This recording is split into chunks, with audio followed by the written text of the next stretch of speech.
ایک استانی کہتی ہیں، میں کلاس میں داخل ہوئی اور پیچھے سے دروازہ بند کر لیا۔ میں نے فیصلہ کیا کہ آج اپنا سارا غصہ بچوں پر نکالوں گی۔ واقعی جس بچے نے ہوم ورک نہیں کیا تھا اسے پکڑا اور مارا۔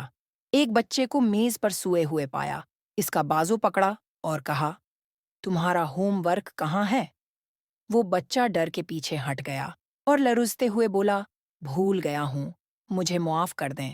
میں نے اسے پکڑا اور اپنے سارے غصے اور وہ دباؤ جو میرے شوہر کی وجہ سے تھا اس پر نکال دیا۔ پھر میں نے ایک بچے کو کھڑا پایا، وہ میرے قریب آیا، میرا دامن کھینچتے ہوئے ہاتھ سے اشارہ کیا کہ جھک کر اس کی بات سنو۔ میں غصے سے مڑی، جھکی اور کہا، ہاں بولو، کیا ہے؟ وہ مسکرا کر بڑی معصومیت سے کہتا ہے، کیا ہم کلاس سے باہر بات کر سکتے ہیں؟ یہ بہت ضروری ہے۔ میں نے اسے بے صبری سے دیکھا اور سوچا کہ ضرور کوئی معمولی بات ہوگی، مثلاً یہ کہ کسی ساتھی نے اس کا پین چوری کر لیا ہوگا۔ لیکن جب میں نے اس کی بات سنی تو میں اس کی ذہانت سے حیرت زدہ رہ گئی۔ اس کے پاس بے شمار تربیتی معلومات تھیں۔ وہ ہلکی سی مسکراہٹ کے ساتھ بولا، دیکھیں ٹیچر، آپ بہت اچھی ہیں اور ہم سب آپ سے محبت کرتے ہیں، لیکن میرا وہ ساتھی جسے آپ نے آخر میں مارا وہ یتیم ہے اور اس کی ماں اسے ہمیشہ مارتی ہے جب وہ کوئی غلطی کرتا ہے۔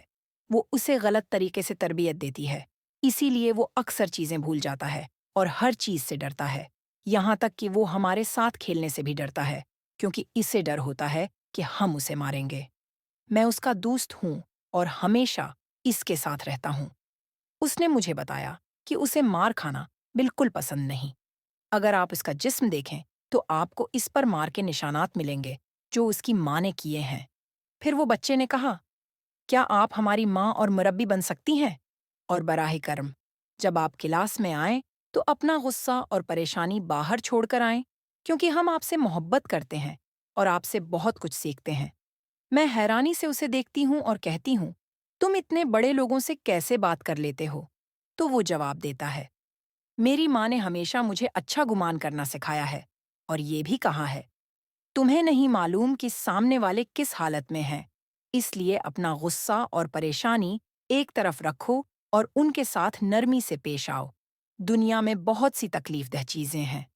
انہوں نے یہ بھی کہا، اگر تم کسی کو پریشان دیکھو تو اس سے معافی مانگو، خواہ تم اس کی تکلیف کے ذمہ دار نہ ہو۔ پھر وہ مجھے گلے لگاتا ہے اور کہتا ہے، یقیناً آپ کسی وجہ سے ناراض ہیں، اسی لیے آج ہمیں مارا۔ ٹیچر، میں آپ سے معذرت خواہ ہوں، براہ کرم ناراض نہ ہوں، کیونکہ آپ بہت اچھی ہیں۔ میں حیرانی کے عالم میں کھڑی تھی اور ایسا محسوس ہو رہا تھا کہ میں بچی ہوں اور وہ میرا استاد اور مربی ہے۔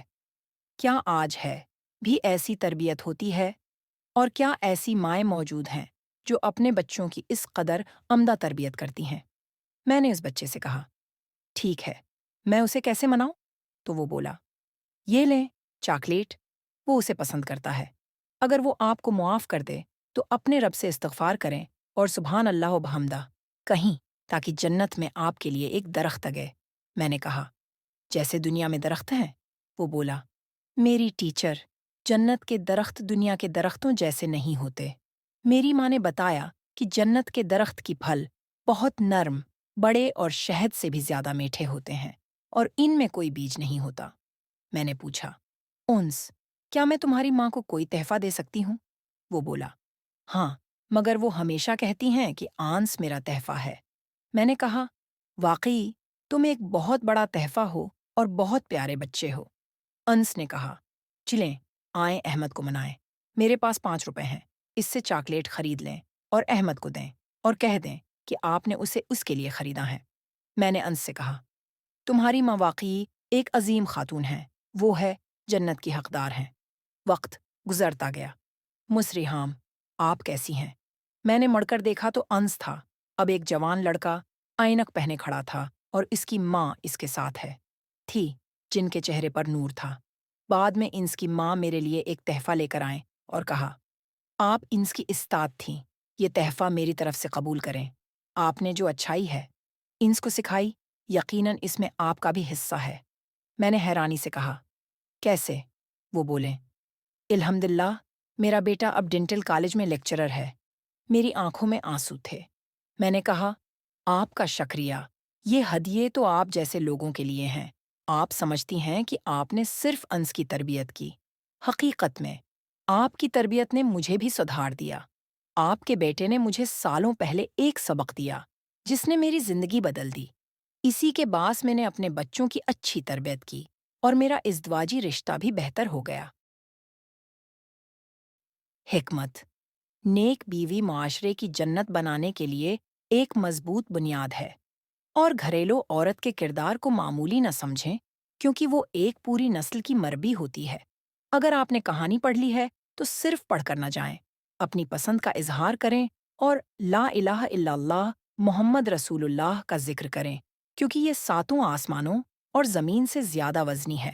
اور مزید قصے سننے کے لیے اگر ویڈیو اچھی لگی تو چینل کو سبسکرائب کریں اور ویڈیو کو لائک اور شیئر کرنا نہ بھولیں۔ نبی نے فرمایا، صدقہ دینے سے مال کبھی کم نہیں ہوتا۔ یاد رکھیں، جو کچھ آپ خرچ کریں یا شیئر کریں، اس کا اثر آپ کی زندگی میں برکت، صحت، رزق میں اضافہ اور دل کی خوشی کی صورت میں ظاہر ہوگا۔ اس لیے دینے میں کبھی ہچکچائیں نہیں، کیونکہ عطا خیر کو کئی گنا بڑھا دیتی ہے۔